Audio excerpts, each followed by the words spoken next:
Let us not forget everything that happens. It's by the will of Allah. Holy will. It's time to unite and stand, and we will be the best amongst men. It's not time to be extreme or do the unthinkable, but to stand together as one. Tune into Sunnah followers, stream it every day, various platforms. Trust me, you'll find a way. Sunnah followers. Hey, I got a couple questions for y'all. The first one, who is your Lord? What is your religion? Who is your prophet? Now, I know this sounds crazy, but if you're one of those people that have been trying to get information and you come across this, or even this. All right, take a listen. Assalamu alaikum. I am Sister lailanasheeba, the Managing Director and Founder of Sunnahfollowers Online Islamic University.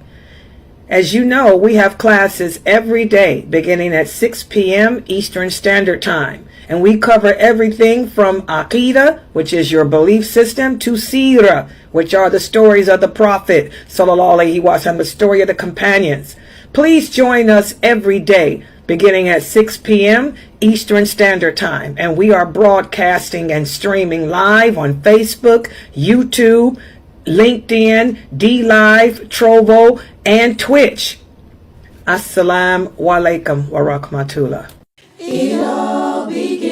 Assalamu alaikum. Sunnah Followers, in association with Aris Institute, presents to you an intensive foundation in Islamic studies. We welcome Dr. Ibrahim Jamali, who will be teaching the Aqidah and the Seerah of the Prophet Muhammad sallallahu alaihi wasallam every Sunday at 11 a.m. Eastern, streaming right here on Sunnah Followers.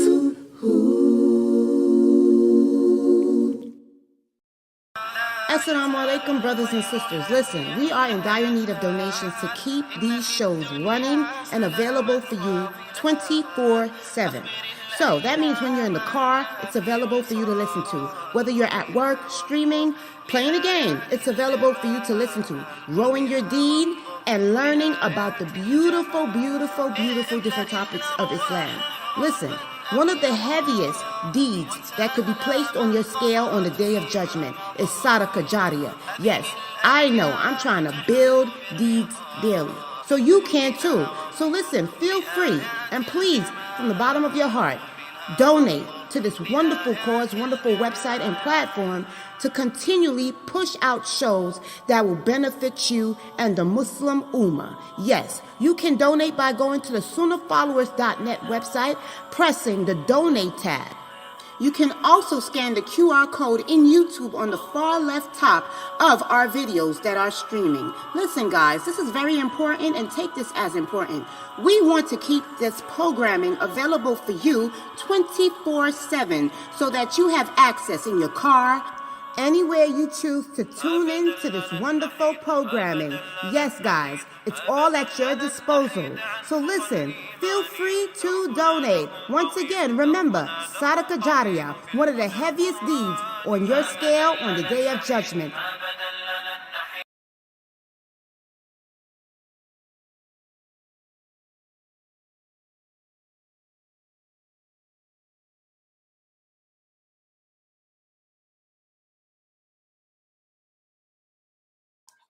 Inna alhamdulillah wa salat wa salam ala wa rasulallah.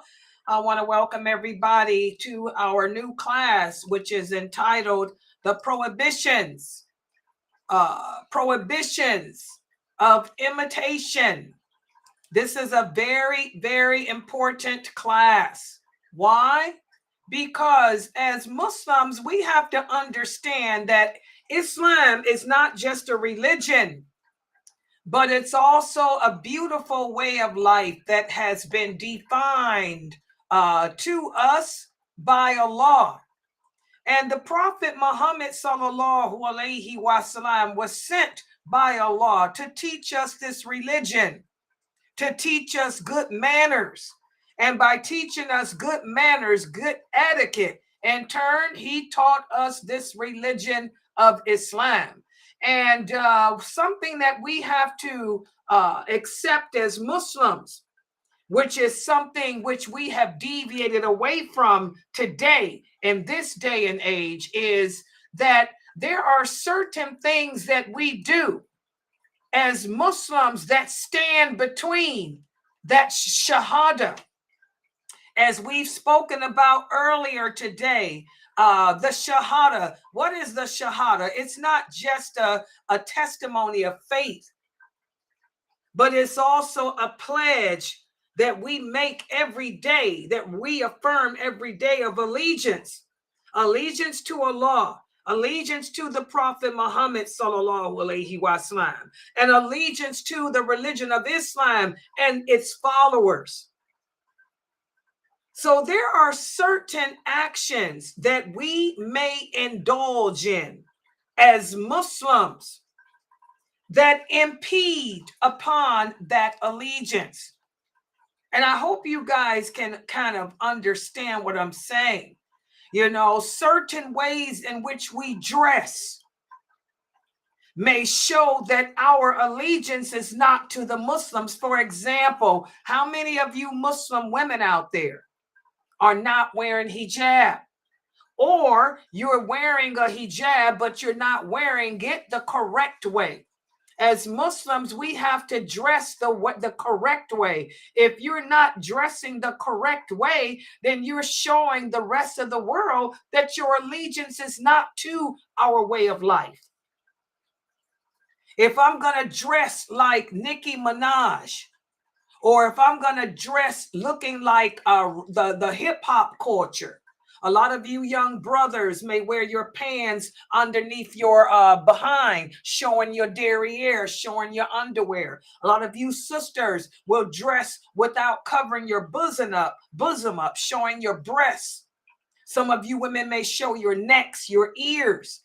You're showing that your allegiance is not to the religion of Islam. Your allegiance is not to Allah because you're disobeying him.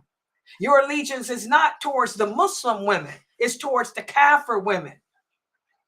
So even when it comes to the way we dress, the way we behave, our mannerisms, we have to be careful that we're not doing things that will take us away from that testimony of allegiance.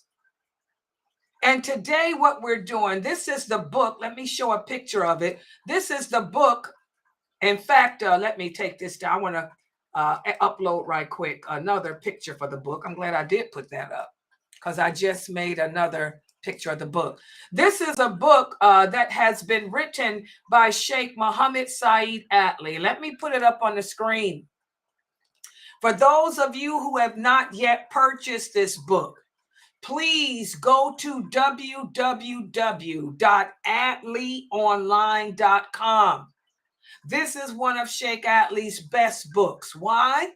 Because what he did was he went through the Sitta and collected different authentic hadiths addressing how we as Muslims engage in actions or behavior that contradicts our allegiance to Allah, our allegiance to this religion.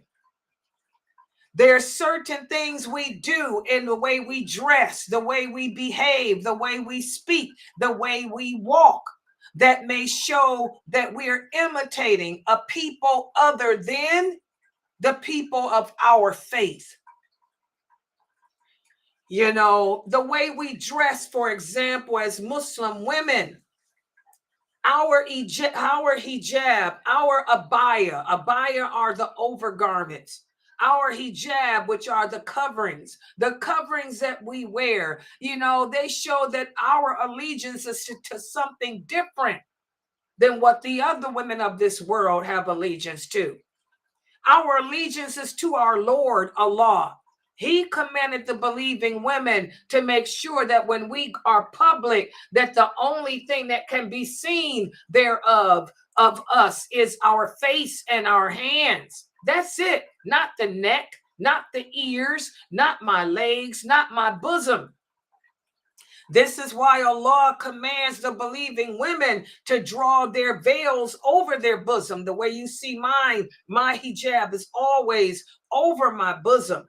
It should be long enough to cover your bosom when you are public, not a turban.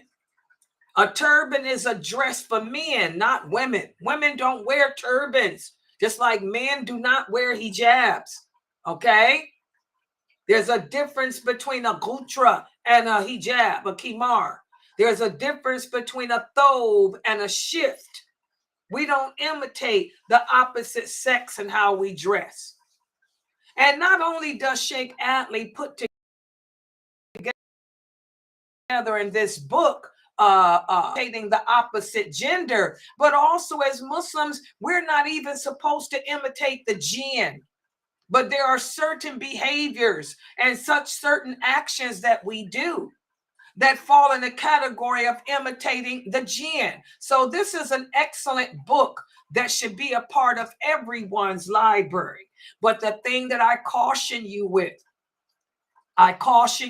all the time, don't think that you can buy this book and read it yourself and then walk away thinking that you understand the meaning of these hadiths. And don't think that you can read these hadiths and go to Google and go to Sheikh Google or go to some Islam Q&A from Saudi Arabia website and think you're going to find an explanation of these hadiths. It don't work that way.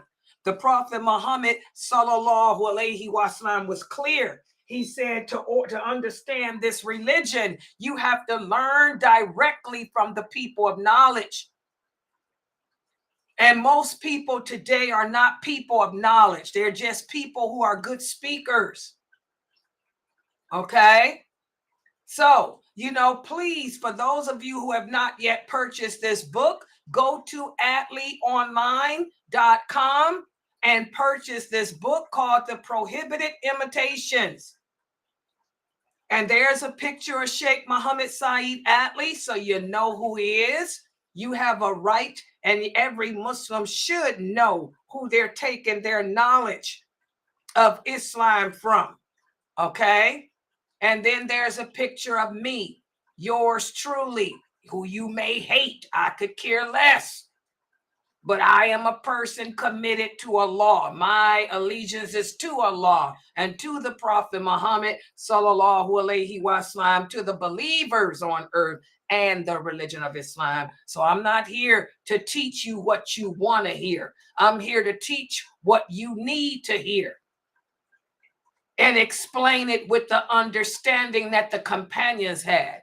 Any information that I give you, when I explain the meaning of these hadiths, I am not giving you the meaning of a sheikh or the meaning of some imam. I'm giving you the meaning that the companions had.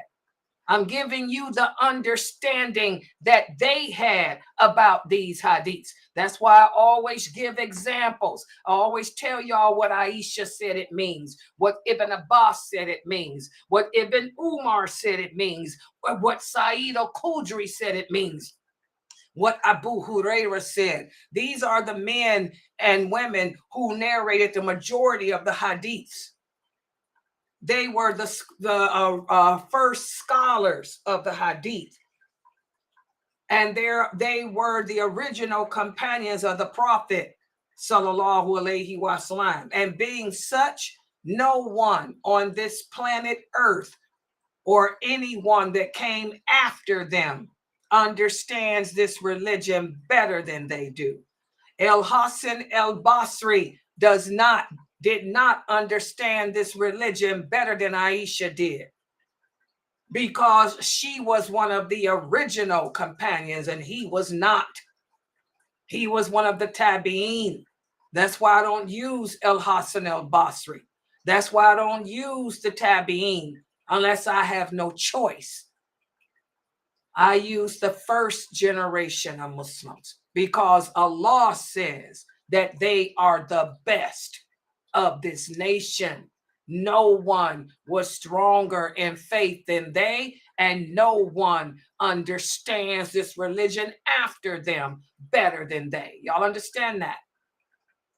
So buy this book, and then you need to attend my classes because I have studied these hadiths, all of the sitta, intensely from people of knowledge. And I've sat in the company of the people of knowledge and learned the true meaning of these hadiths and can convey them to you in your language, English. Okay? All right.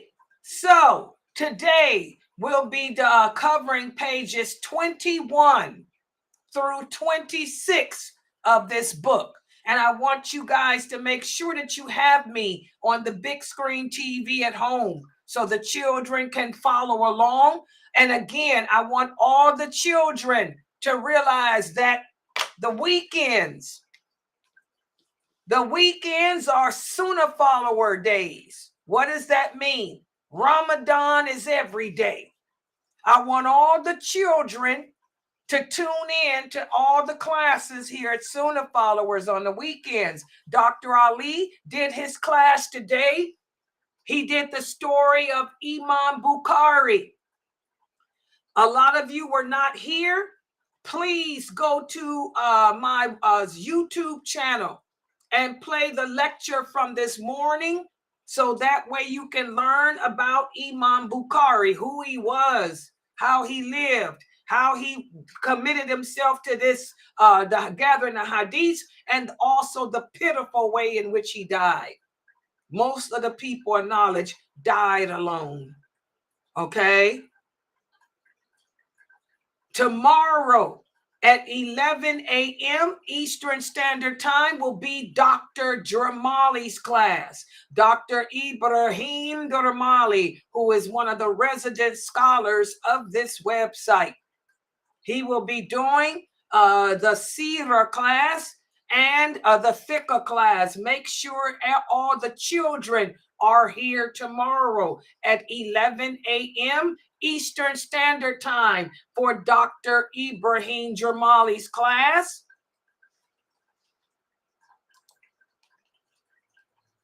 Do I have a picture of that? I thought I had one up here. Yes, I do. Here it is.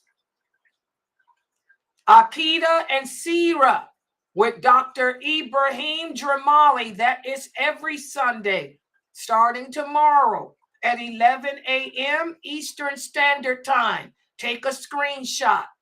Parents, I want all the children ages 7 till 18 and also the adults to participate so you can learn how to better understand this religion with Dr. Dramali tomorrow.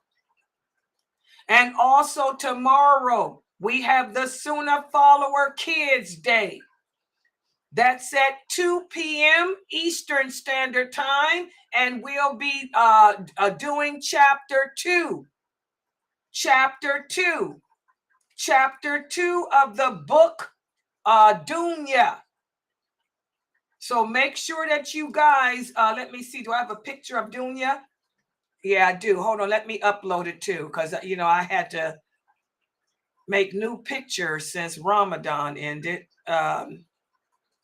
Did I do one for Dunya? It should be on here. I don't see it, though. The book Dunya by Brother Abdullah Kirk. The book Dunya by Brother Abdullah Kirk. I don't know what this is. Let me see if I got it. Make sure you guys read chapter 2. The parents need to review chapter 2 with the children and answer the questions at the end of the chapter, because I will quiz you. I will quiz you on the book, on chapter 2 tomorrow of the book Dunya. Everybody got that? So tomorrow morning at 11 a.m. is Dr. Ibrahim Jamali. Put us on the big screen TV. And then at 2 p.m., the Sunnah Follower Kids program. And I want the new Shahadas to participate. Everyone should have a copy of that book, Dunya. Everybody review chapter 2 and answer the questions at the back of it. So that when we come to class tomorrow at 2, I'll summarize the chapter and I will go over the questions together. All right. Okay, so we're back on steady. Here's the picture. She wants to know the other picture. Okay, well, wait a minute. I'm sorry. Yeah. By the way, guys, I think I'm gonna have to rejoin because I was trying to upload that Dunya and it ain't working. Dunya. So I think I'm stuck. Can y'all hear me on YouTube? Is anybody there from my website on YouTube? No, ain't nobody listening. We hear you. Oh, okay. Hold on. Let me rejoin because I'm stuck. I was trying to upload that video and it's a GIF instead of a PNG and it got me stuck. So let me rejoin. I'm coming right back, everybody.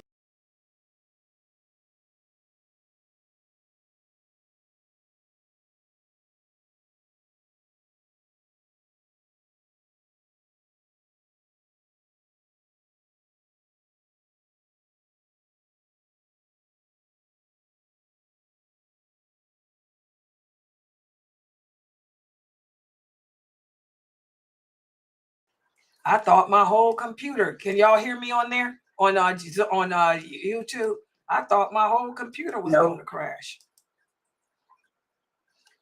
On YouTube, I might be lagging still. Can y'all hear on YouTube now? Yes, we can. Okay, good.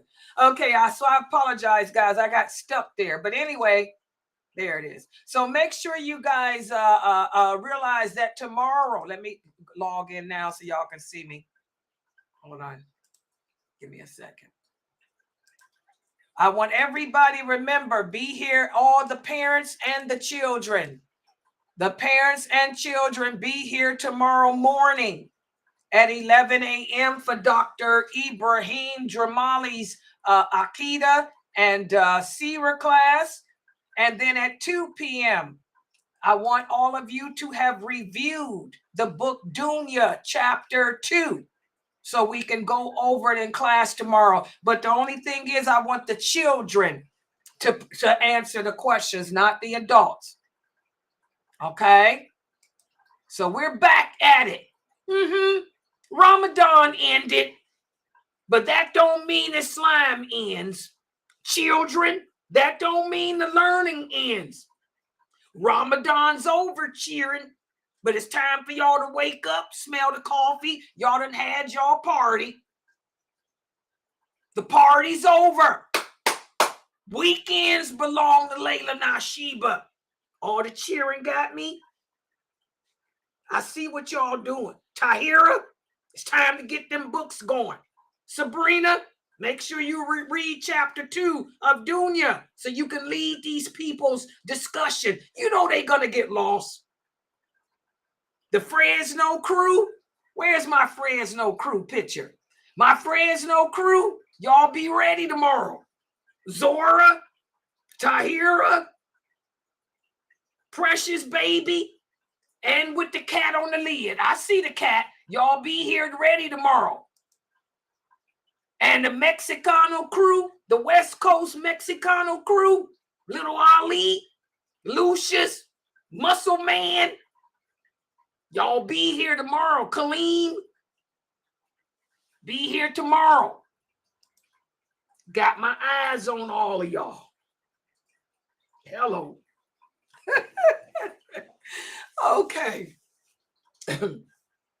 So I want everybody to take out their books and we're going to put the PowerPoint up for this. We're going to talk about the prohibitions. This is the book of Sheikh Muhammad Saeed Atli. And by the way, this class is tomorrow too. Okay, the weekends is Sheikh Atli's book, The Prohibited Imitations, at 9 o'clock. Make sure y'all check the schedule. The schedule is posted on the Sunnah Followers website. and it's posted up on Facebook. Okay, so let me shift to the screen to this, replace it. Okay, wait a minute, hold on. Okay, y'all can look at this while I start the screen share, and let me cut this off. Yeah, I'll cut that off. And please, guys, don't forget to donate to support. We almost at the end of the month, so please support this dawah effort, you know, with your donations. And may Allah bless those of you who have been donating. Okay, so people on YouTube, let me share the screen with you guys first. And these are some wonderful hadiths today. A couple of these hadiths I've been waiting to come up because a couple of the new shahadas asked me some questions about two of these hadiths. And so now you get to see the hadith and I'll explain it to you. And you can take notes, and it's also recorded. Yeah, the new shahadas have a lot of questions about some of this stuff. So let's put share the screen here. Prohibition PowerPoint. Here it is. You guys should be able to see the PowerPoint now. Okay, let me make it bigger. Okay, everybody can see that. All right. Yeah, hold on for a second. Let me, you know, Layla going through flashes. What can I say? Hot, cold, hot, cold. All right. Okay, so let's make this screen larger. Today, what we're going to do is end the first chapter. The first section of this book, Sheikh Atlee spoke about imitation, different actions that we do as Muslims that fall in the category of imitating the non-Muslims. Remember, the Prophet Muhammad Sallallahu Alaihi Wasallam commanded us as Muslims, and we're supposed to obey him. Allah says, obey the Prophet Sallallahu Alaihi Wasallam. He commanded us to do the opposite of the non-Muslims, to be distinct. We don't want to blend in and be like them. And this is something that the Muslims are struggling with today, because there's a lot of famous speakers out there that's telling you that you should blend in to be like them. That's not true Islam. Islam, we're supposed to be the opposite of them. So let's look at some of the things that Muslims are doing that violates wala wal bara. It violates your allegiance to Allah, your allegiance to the Prophet, your allegiance to this religion. And we're going to first give examples of how we imitate them in their dress and appearance. Let's look at the first hadith. This first hadith is important because many of the new converts, many of the new women who convert to Islam, you always ask me, Sister Layla, is it haram to wear certain colors? Is it haram for a Muslim woman to wear red? Is it haram for me to wear yellow? And the answer is no. There is no, I repeat, there is no, I repeat again, there is no authentic hadith on planet Earth that forbids a Muslim woman from wearing any color. A woman can wear any color she wants to. Aisha's favorite color was pink and red. Subhanallah. Salama used to wear yellow. You know, there's nothing that says we can't wear any color we want. Okay? But there are prohibitions against men. And this is why I tell you guys, we've been so oppressed. That's one of the signs of the last hour. The Prophet Sallallahu Alaihi Wasallam said, our destruction as a nation will not come from our enemies. You don't have to worry about Israel wiping us out. You ain't got to worry about America wiping us out. The Prophet said our destruction will come from ourselves. We will oppress each other. We will destroy and kill each other. Well, we got men who are very oppressive against Muslim women. They try to tell Muslim women that they have to be plain and ugly when they leave the house. Who said that? Okay, none of those men bring no evidence to support that. But I can bring them a lot of evidence from Bukhari and Muslim alone, where none of the prophets' wives were plain and ugly when they walked out the house. The prohibition is against men. Look at this hadith. The Prophet sallallahu alaihi wasallam saw Amir ibn al-As. For those of you who don't know who Amir ibn al-As was, he was one of the eminent companions. He was one of the ones given the good news of paradise. He was one of the 10 given the good news of paradise. He also became the governor over Egypt.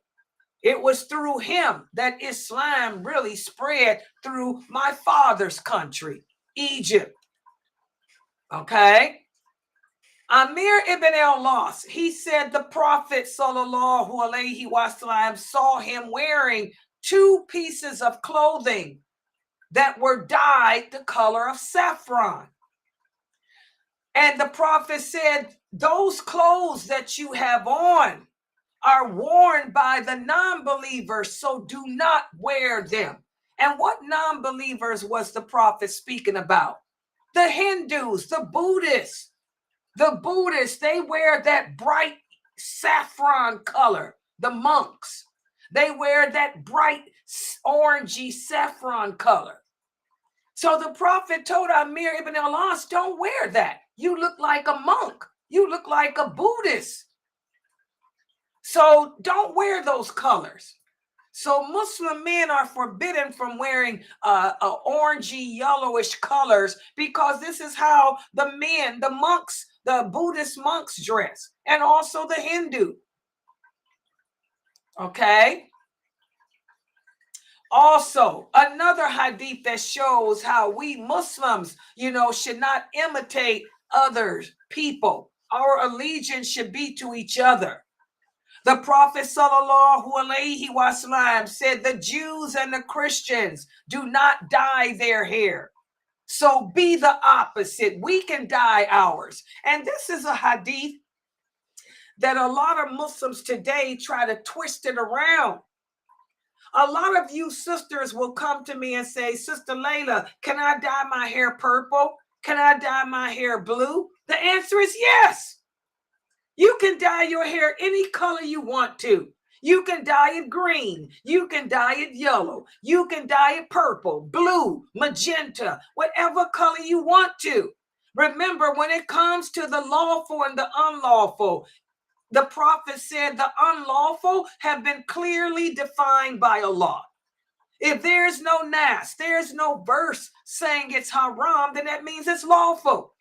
The companions used to dye their hair. They dyed it different colors. And they didn't just use henna either. This is ignorance. They didn't just use henna.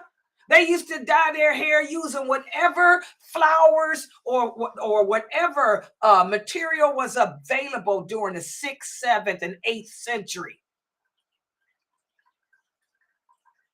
The Jews are the ones that are forbidden to dye their hair. The Christians are the ones who their fiqh laws forbade them from dyeing the hair. Allah didn't put this prohibition on us because, as the Prophet said, we're supposed to be different from them. You're not going to find a Christian minister, a Christian priest walking around with his beard dyed. But we Muslims, you find many imams with their beards dyed.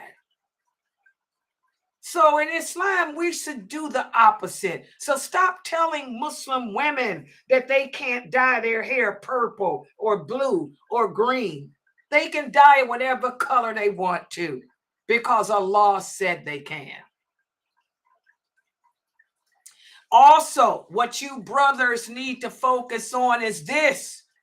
The Prophet sallallahu alaihi wasallam told the Muslim men, do the opposite of the unbelievers. Let your beard grow and trim the mustache.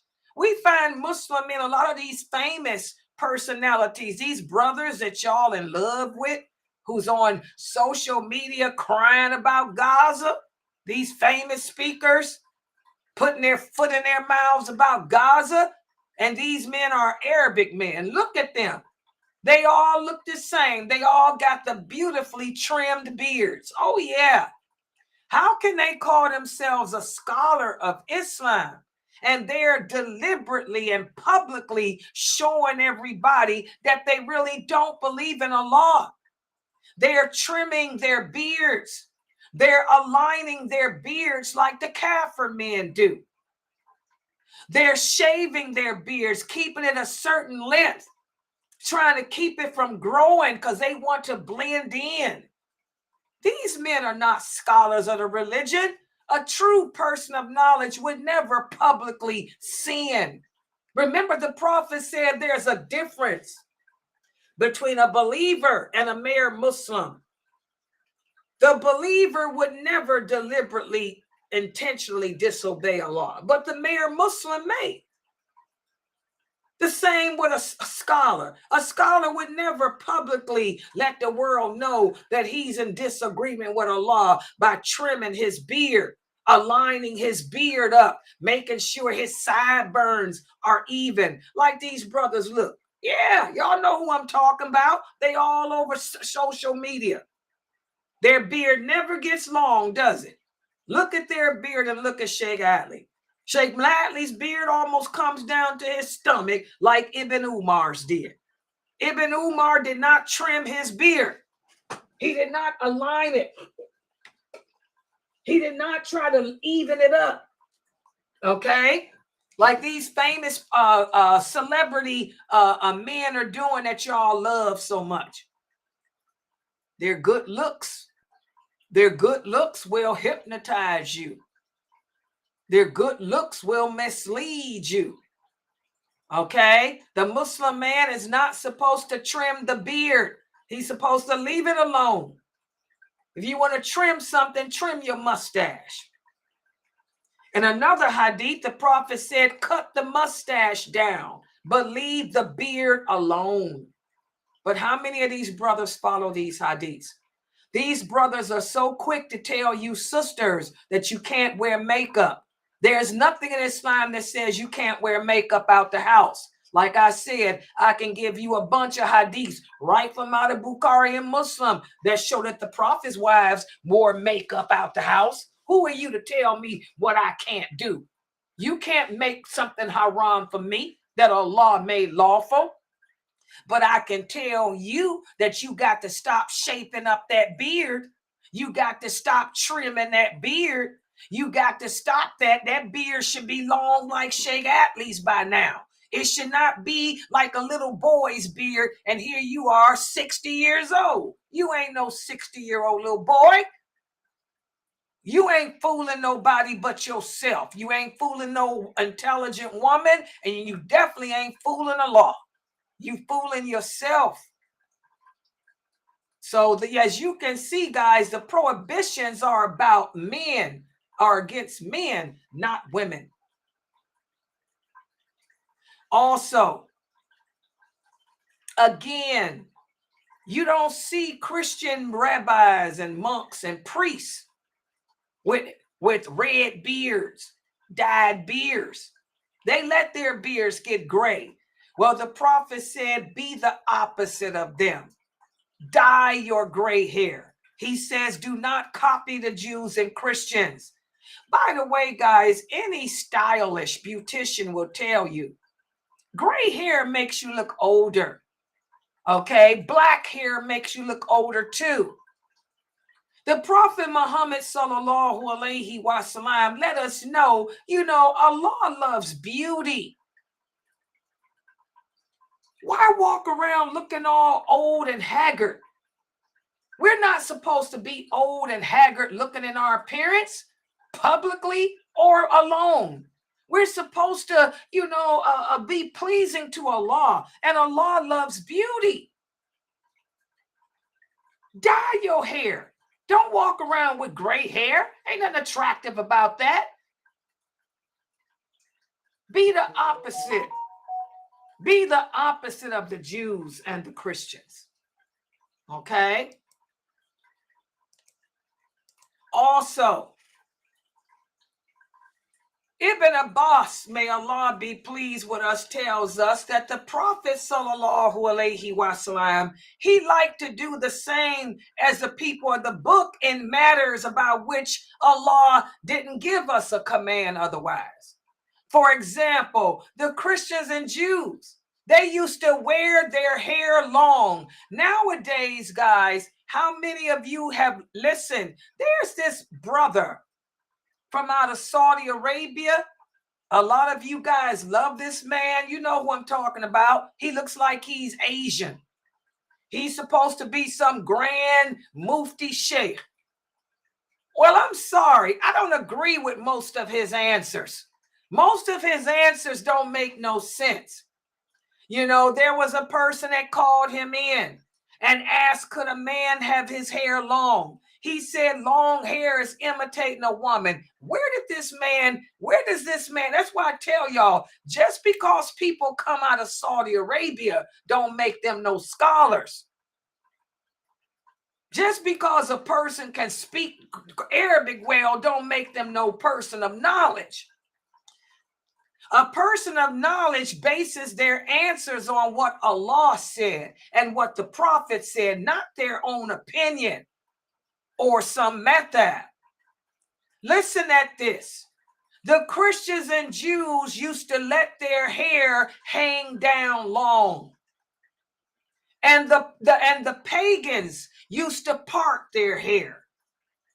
Now, this man issued a fatwa telling you brothers that if you wear your hair long, you're imitating a woman. And he told y'all to don't be like the unbelievers parting your hair. Well, check this out. The Prophet Muhammad sallallahu alaihi wasallam used to let his forelock hang down long. And afterwards, he would part it in the middle. What's the source? What's the source? Bukhari and Muslim. I keep telling y'all, be careful. If these brothers give fatwas, they have to base it on clear evidence from the Quran or the authentic hadith. If they're not basing their answers on what the Quran says or the authentic hadith, then you sisters need to stop listening to them. Okay? The Prophet used to wear his hair hanging down. That's not imitating a woman. Just because a man has his hair hanging loose and it's long, he's not imitating a woman. And he used to part his hair in the middle sometimes too. That's not imitating a woman either. We have become a twisted nation because we don't understand our religion anymore. We don't understand the meaning of the Shahada. We don't understand the concept of allegiance, which is part of the Shahada. And we definitely don't know the Hadiths. All we know how to do is sing the Quran. And the Prophet said this would happen. He said, my Sunnah, the Hadiths would become forgotten. The Hadiths will become abandoned. They will become replaced with fatwa, which is Islamic verdicts that contradict what I said, that contradict what I did. And they will be issued by the Ruwaybida. And who are the Ruwaybida? They got a lot to say about the worldly matters, but they don't understand the basics. They don't even know what the lawful and unlawful is. So y'all need to be careful with these brothers that's on the internet, you know, answering these questions about Islam, and they ain't backing it up. Subhanallah. Also, Islam forbids us to imitate others in customs and etiquette. This is wala wa bara. Remember, as Muslims, we declare la ilaha illallah, Muhammadur Rasulullah. That's the testimony of faith. That's also the Pledge of Allegiance. I keep telling y'all, everything begins with Aqidah and everything ends with your belief system of Aqidah. That's belief system. When you violate anything that has to do with our belief system, I tell y'all, ask the question, is whatever the action I'm getting ready to do, is this action going to violate my allegiance to Allah? Is it violating my allegiance to the Prophet? Is it violating my allegiance to this religion? We don't have a problem with culture unless your culture violates allegiance to Allah or the Prophet or the religion. Listen to what the Prophet sallallahu alaihi wasallam said. He said, a person is not one of us who does not resemble us. If a person resembles the Jews or the Christians, he's not one of us. So now, for you brothers, young brothers who are imitating that hip-hop culture, for you Muslim women who are imitating the hip-hop Nicki Minaj culture, are you one of us?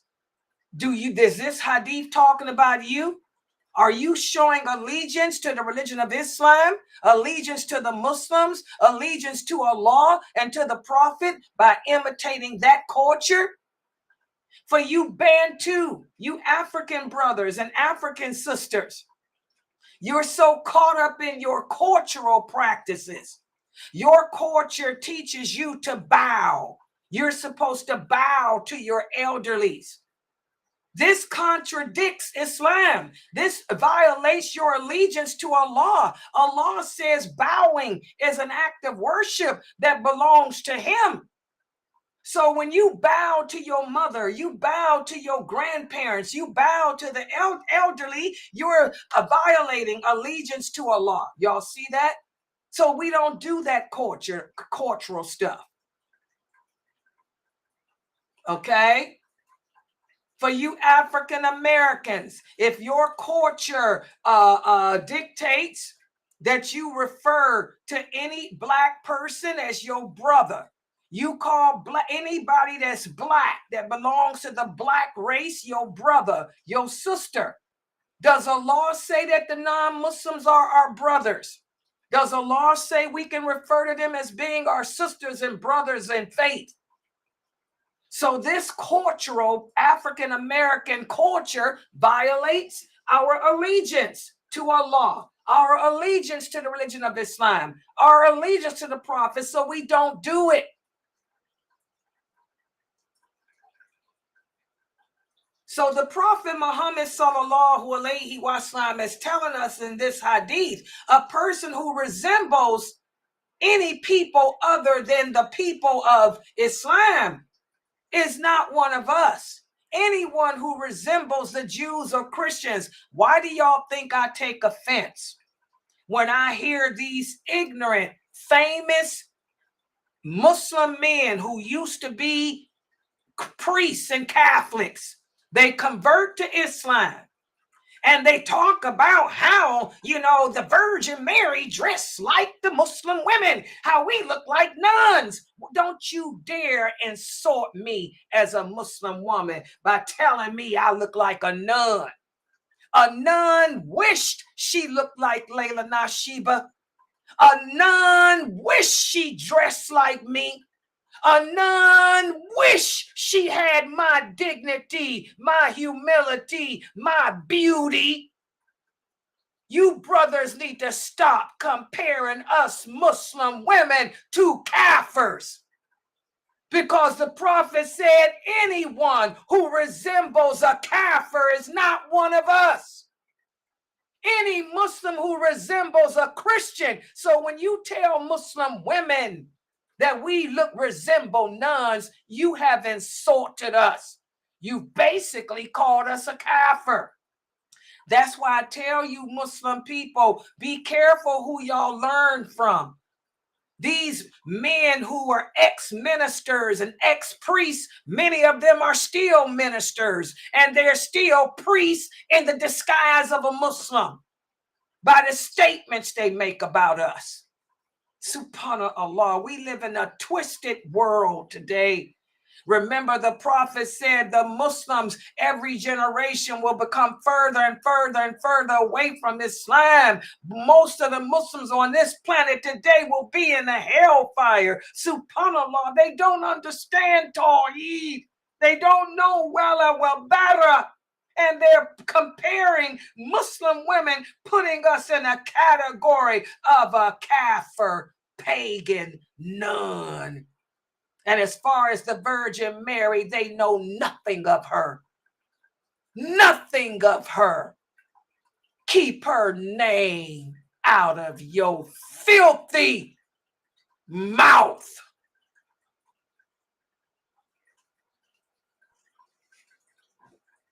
So not only are we Muslims supposed to resemble the Kafirs in appearance and dress, but even the way we greet, our greeting separates us from them. Our greeting is different than they. As the Prophet sallallahu alaihi wasallam said, indeed, the greeting of the Jews is the pointing of the finger, and the greeting of the Christian is the waving of the hand. Our greeting is a greeting of peace. Assalamu alaikum. And then we shake hands. Hello. Your children don't wave at another Muslim. No, our greeting is assalamu alaikum. And if that Muslim is the same gender as you shake their hand, because the Prophet sallallahu alaihi wasallam said in another authentic hadith, whenever we greet each other with the greeting of assalamu alaikum and shake hands, Allah forgives us of all our past sins. Hello, there you go. You ain't got to fast the 6 days of Shawwal to be forgiven of your sins. And every time you say assalamu alaikum to your Muslim sister or your Muslim brother and shake their hand, not hug them, not kiss them, shake their hand, your past sins are forgiven. What's the source? What's the source? Sahih Muslim. Learn from the people of knowledge, guys, and stop learning from these celebrity losers who put you in the same category as a kafir pagan. Subhanallah. So teach your children to greet one another the same, the right way, which is with the greeting of assalamu alaikum and the shaking of the hand.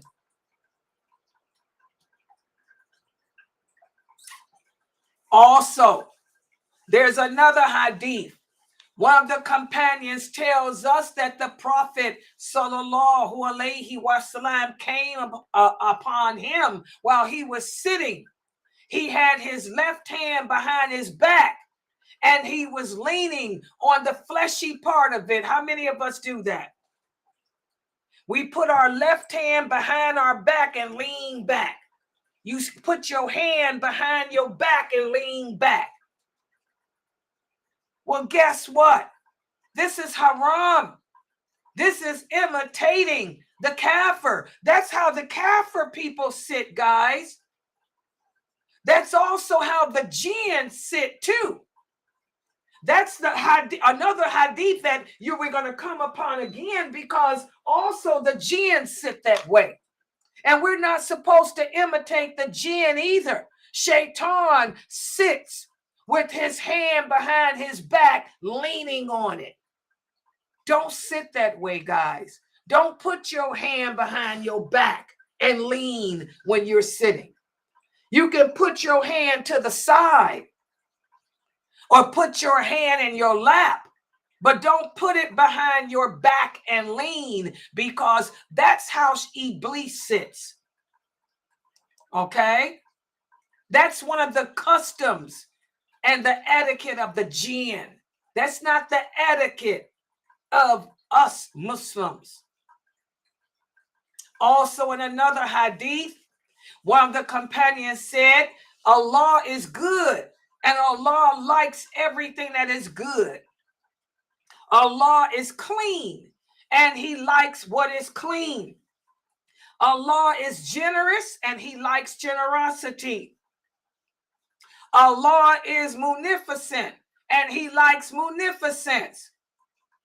So clean your homes and do not imitate the Jews. Clean the courtyards of your homes. That means your yards, your gardens. Keep the front of your house and the back of your house clean. Don't be like the Jews. The Jews don't clean the back of their house, the front of their house. So this companion said that he mentioned this to another companion. And he said, yes, this is true, because the prophet had said that. The prophet said, clean the courtyards of your houses. Clean your yards. Keep your front yard clean, people. Keep your backyard clean. We don't want to drive up past your house and you living like a trailer park. You got broke down cars in your backyard. How many of you know people like that? They got broke down cars in the backyard, broke down bikes, rusted bikes, tires in their backyard. Don't do that. That's filth. Allah likes cleanliness. Allah likes goodness. He likes order. He doesn't like chaos. So don't have your front yard and your backyard of your house looking like that. Keep your porch clean. Don't have broke down stuff on your porch. Okay? Also, in another hadith, Ibn Masud tells us, he said, beware of dice, because dice are a part of gambling. And again, we all know that as Muslims, we can't gamble. We can't play games that deal with dice. So beware of dice. We have another hadith where Aisha, radiallahu anha, she rented her apartment in Medina out to some people. Word got back to her that the people she was renting to were gambling. They had dice in their house. So Aisha radiallahu anha went to them and kicked them out. She said, a person that plays with dice cannot live in my house. And she kicked them out. So dice is haram, guys. We don't have them in our house. We don't play with them. And make sure you emphasize this with your children. Also, look at this next hadith. This hadith is one of the hadiths that go with what these Muslims do today. They imitate the Christians and Jews by making a birthday for the prophet. What they call it, happy birthday, the Maulud's day, imitating the Christians. Well, right before the prophet sallallahu alaihi wasallam died, he talked about this. He said, do not exaggerate in praising me like the Christians did Jesus, the son of Mary, because I am just a slave of Allah. So refer to me as being the slave of Allah and his messenger. Don't call me his Allah's son. And he also goes on in this hadith to say, and don't do to me what the Christians did to Jesus. Putting me on a level more than what I am on, honoring me, celebrating me. This is part of that hadith. But look how many Muslims have done what the Christians have done. They've made the Prophet Muhammad sallallahu alaihi wasallam a person to be worshipped like they did to Jesus.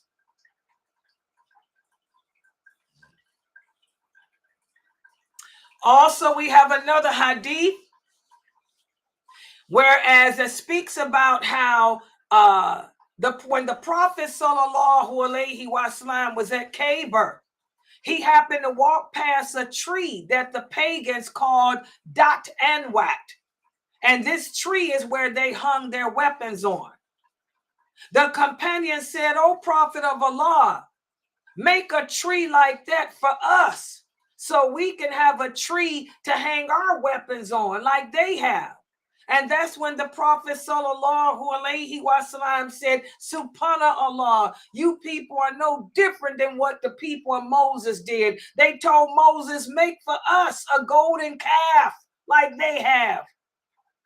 And that's when the Prophet said, I swear by Allah, you Muslims will end up doing the same thing that the Jews did. You will follow them, even to the point of when if they were to crawl into a lizard's hole, you would follow them. And that's happening today. We're doing that today. We're imitating the Jews in everything today. Subhanallah. And finally, again, the Prophet sallallahu alaihi wasallam said that as Muslims, we are not supposed to imitate the people of sin. We're not supposed to imitate the people who do innovations in a religion. He said, whoever imitates another people is one of them. You Muslims that celebrate birthdays, happy birthday. You're imitating these people. This is something that's not part of our religion. We don't glorify anyone except Allah. We don't praise anyone except Allah. We don't celebrate anyone or his birth. We don't do that. The fact that you Muslims are doing that, you're one of them. So as Muslims, we should be careful to not imitate or copy sinful people. If a Muslim does something that other people do, including sinful people, then you're like them. You're not like the Prophet Muhammad sallallahu alaihi wasallam. Remember, guys, as Muslims, we're supposed to practice this religion the way the Prophet Muhammad sallallahu alaihi wasallam brought it to us. And if something is confusing for us, we're supposed to adapt the understanding of the issue that the companions had, not the understanding of anyone else. What was the understanding the companions had about birthdays? Their understanding was it's haram. It's something we don't do. What was the understanding the companions had of celebrating other holidays that are not a part of our way? They said it's something we don't do. When Islam spread throughout the Roman Empire, when Islam spread throughout the Persian Empire, did the companions adapt the holidays that these people had? No. They said it's not part of us. It violates allegiance to our religion, to our Allah, to our way of life. So as Muslims, we should exercise great care to not be like the sinful people, to not be like the innovators, and to not be like those who disbelieve in Allah. And I'm going to stop right here. This completes the first part. The first part of this wonderful book that Sheikh Muhammad Saeed Atli put together. The first part here, as you can see, spoke about imitating non-Muslims. Tomorrow, we're going to go to the second part. And what does the second part address? Anybody got their book? The second part addresses imitating what? Who? Who has their book? Let's see who's paying attention. See how Layla checks up on her Zoom people? Ain't nobody in there paying attention. Ain't nobody probably in there listening to Sister Layla. What's the second part of the book? Oh, I'm sorry. Oh, I see I messed my screen. I'm sorry, y'all. I messed my screen up dealing with the people on Zoom. Oh, let me put myself back. Hold on, I'm coming back. Wait a minute. See, y'all had me mess up my computer, my stream. Tomorrow we'll go to the second group of imitations that we're not supposed to do. So I want you guys to read the first 4 pages. The first 4 pages. Okay, are there any questions or comments? Subhanakallahumma wa bihamdika ashhadu an la ilaha illa anta astaghfiruka wa atubu ilayk. Any questions or comments? Go ahead. Okay, Brother Abdullah has a question. He said, is it okay to go to the mosque to pray Fajr and Isha? Wait a minute. Let me read it. Sister Layla, I have a question. Is it okay to go to the mosque to pray Fajr and Isha or pray or give prayers? Oh, for you, yeah, you're a brother. Brother Abdullah, yes, you're supposed to be honest. As a Muslim man, you're supposed to do all your prayers in the mosque. But if for some reason you live too far from the mosque, if you're not able to do your prayers at the mosque because you don't live close enough, then you need to at least do Fajr and Isha. Because Fajr and Isha are the two prayers that the hypocrites can't make. The Prophet Muhammad sallallahu alaihi wasallam said, you want to know who your hypocrites are? Look at the people that don't attend Fajr and Isha. So if you don't live close to the mosque, at least do Fajr and Isha. One of my brothers lives way out, and he's not close to a mosque like the rest of us are, because he lives way out where he's built the house at.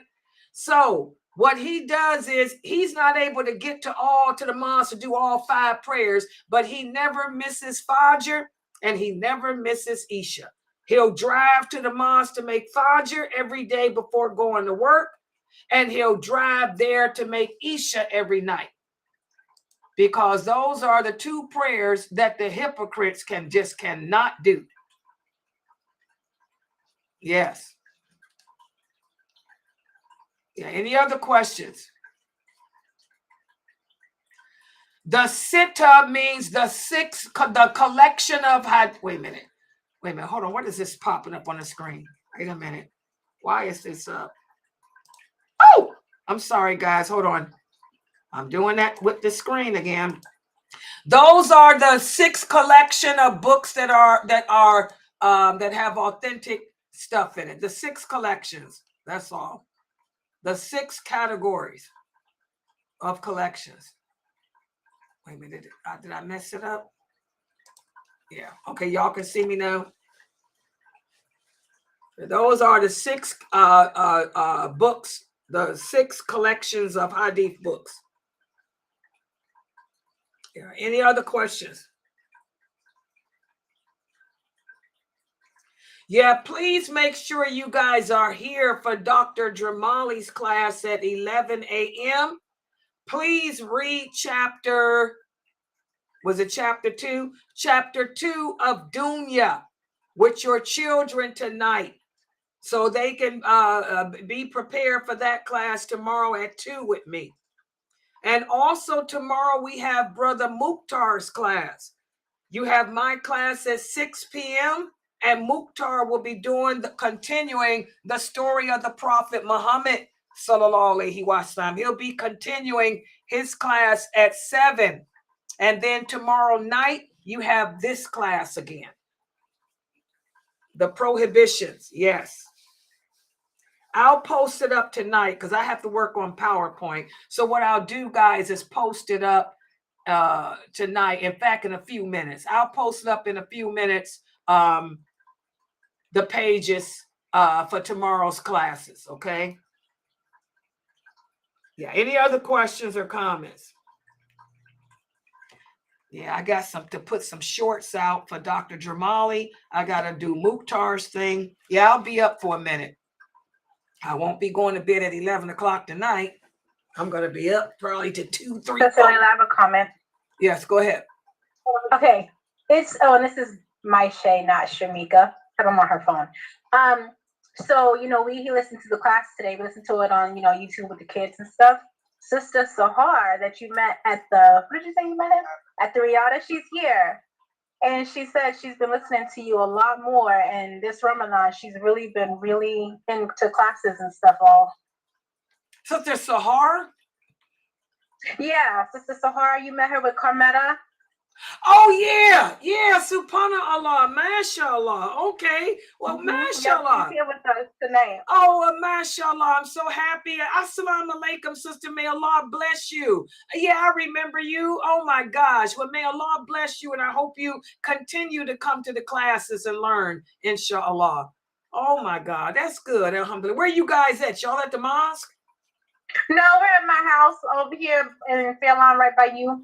Did you go to the mosque today? You said you was going. Where did you go? Yeah, but it was so many people. Oh my goodness. We went to Akron. They did like a thing for the kids. Oh.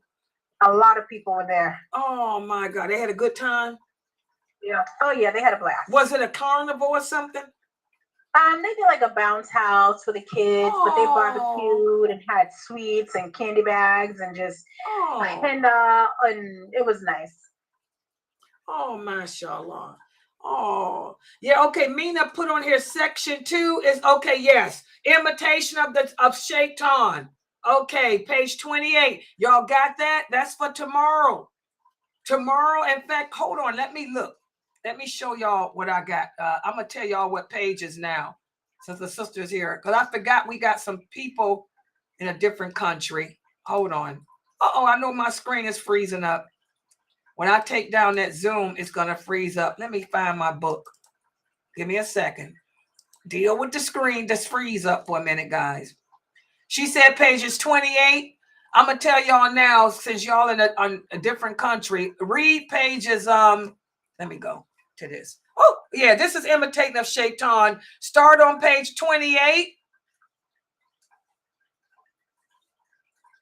And go to, oh, wow. Oh, wow. Oh, wow. This is a lot. Okay, wait a minute. Wait a minute. I'll tell y'all what we're going to do the first. Wow. Oh, okay. Start at page 28. Wow. Okay, I see what he's doing. And we'll go through 29, 30, 31. 28 through 31. 28 through 31, okay? Y'all got that? Okay, let me see if I can make myself not freeze no more. Am I back to normal yet? Yeah, I'm back. Yeah. 28. Let me write it down for me too. Pages 28 through 31, guys, of this book. 28 through 31. Okay? And this is prohibitions.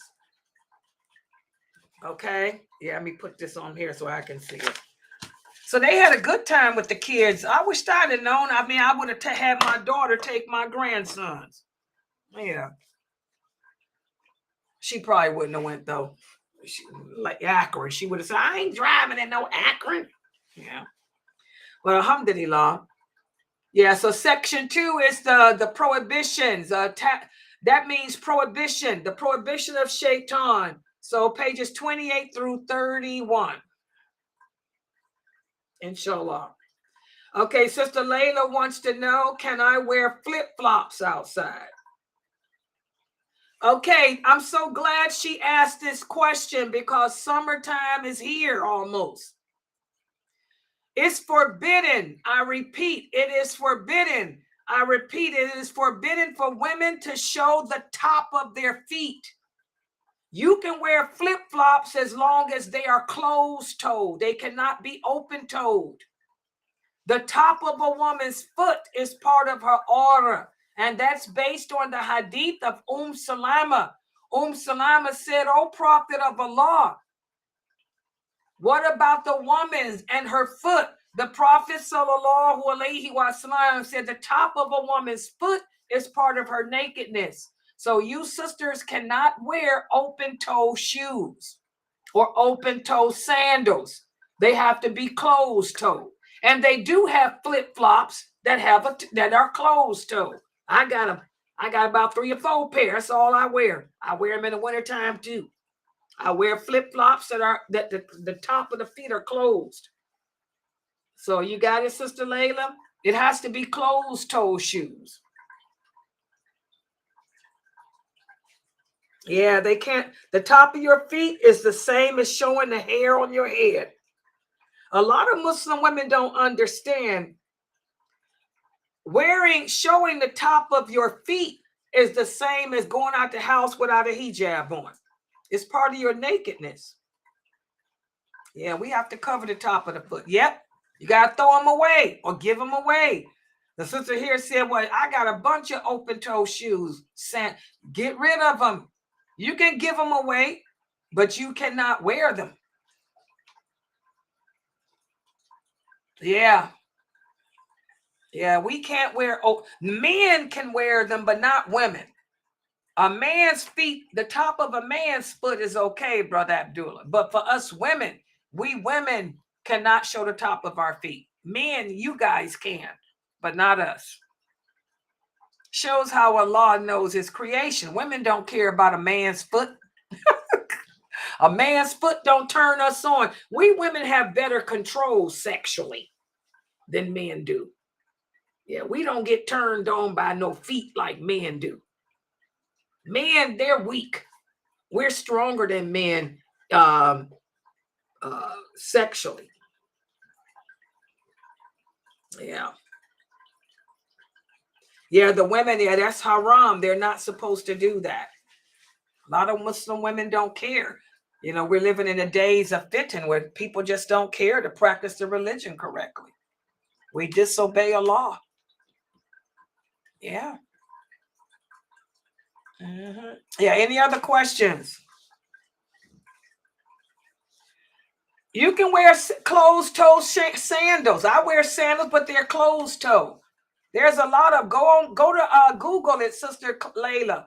Closed-toe shoes. Or just go to Amazon and type closed-toe sandals. They got some sharp shoes. I wear $400 shoes. Y'all know me. I'm into Allegria. I wear $400 shoes, but I get them off of Amazon for $200. Yeah, go to Amazon, type closed-toe shoes. There's a lot of them. Sharp. Yeah. It's just the top of your foot has to be covered. Nice shoes.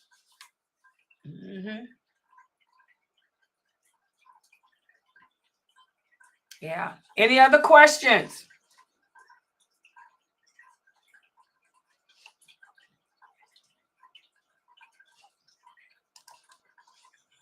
Yeah, you sisters ain't hip to the closed-toe shoes. I'm surprised. You sisters don't know. Let me show you some if I can do it without this.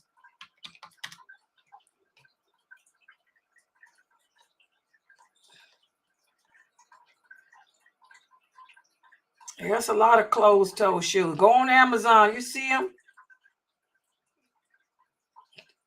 Look at them. Yeah, girl. In fact, I need to get me a couple of pair. Oh, I can't. Oh, I froze again. I'm sorry. Every time I look at something else, it freezes. I'm sorry. Yeah. Yeah, just any type of shoe, as long as the top of your foot is not showing. The top of your foot is closed, you'll be all right. Yeah, any other questions? Yes, 11 a.m. 11 a.m. Eastern Standard Time. Exactly. That's Dr. Jamali's. Okay, guys, if there's... Yeah, go ahead. Sorry. That's okay. Okay, so if you're divorcing and your dowry wasn't fully paid, you only paid back to them what they gave you, correct? Yeah, your dowry. Yeah, give them. You can go on a payment plan. Yeah, just pay back whatever your dowry was. Yeah, but if you didn't pay the full amount to you, like say they only gave you half, you only have to pay back the half that was given, right? Right. In fact, you know, he owes you. He never gave you your dowry. He owes you, but you can pay back the half that he gave you. Yeah. Yeah, any other questions, guys? Okay, I'm gonna log out because I got all this PowerPoint and stuff to put out. Can you wear open abaya? No. What do you mean open abaya? Remember, guys, your body cannot be seen. A Muslim woman, our skin and shape cannot be seen.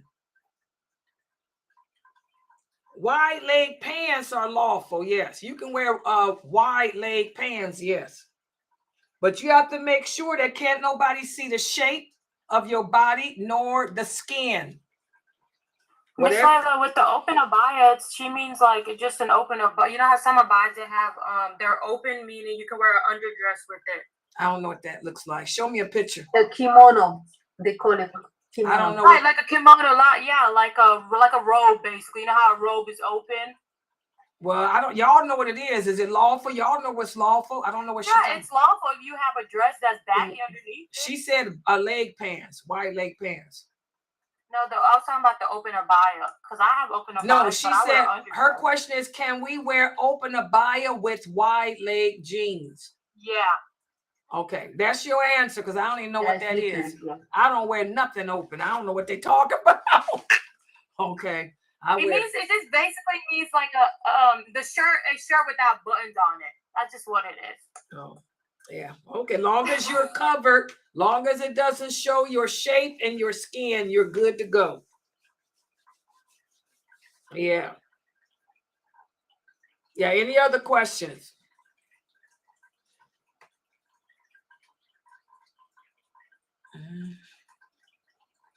No belts. We don't wear no belts. No, you sisters, no belts. Y'all see that sharp dress that Habiba's sister made? Oh, that's so beautiful.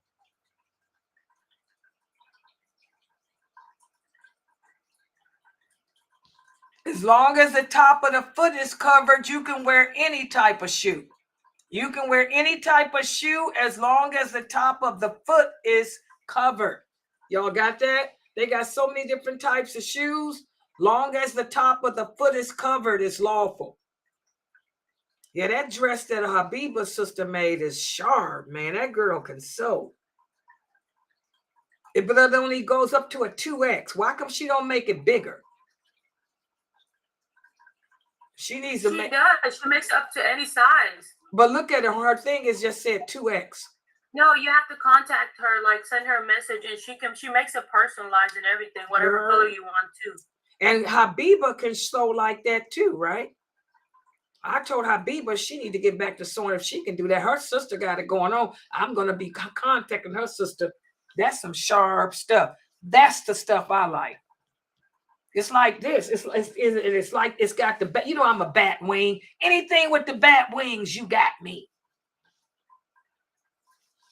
Yeah, last time that green one we were wearing with all of us. Yes. She made that one too. Yeah, I remember you told me. Yeah, that one was beautiful too. Yeah, she can sew. I'm so proud of her. She got her own shop. She's good. She is really good. She's good. I'm proud of her. The girl's got some skills. She's the one that did that fashion show too, isn't she? Is she the one that had that fashion show?